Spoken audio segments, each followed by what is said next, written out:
There is a curse that has plagued humanity since ancient times. The Greeks fought it by chewing aromatic resins, while the Chinese resorted to eggshells. In the ancient Jewish Talmud, it's even considered legal grounds for divorce.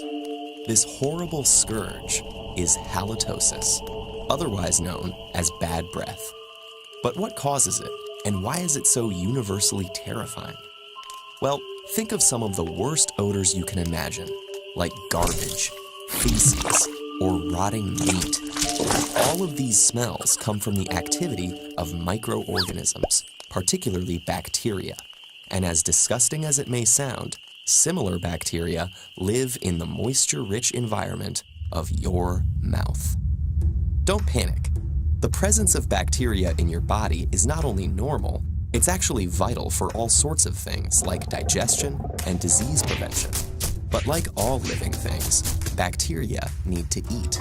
The bacteria in your mouth feed off of mucus, food remnants, and dead tissue cells. In order to absorb nutrients through their cell membranes, they must break down the organic matter into much smaller molecules. For example, they'll break proteins into their component amino acids, and then break those down even further into various compounds.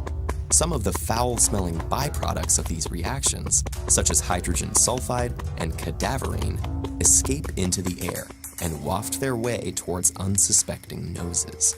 Our sensitivity to these odors and interpretation of them as bad smells may be an evolutionary mechanism warning us of rotten food and the presence of disease. Smell is one of our most intimate and primal senses, playing a huge role in our attraction to potential mates. In one poll, 59% of men and 70% of women said they wouldn't go on a date with someone who has bad breath, which may be why Americans alone spend $1 billion a year on various breath products. Fortunately, most bad breath is easily treated. The worst-smelling byproducts come from gram-negative bacteria that live in the spaces between gums and teeth, and on the back of the tongue. By brushing and flossing our teeth, using antibacterial mouthwash at bedtime, gently cleaning the back of the tongue with a plastic scraper, and even just eating a healthy breakfast, we can remove many of these bacteria and their food sources.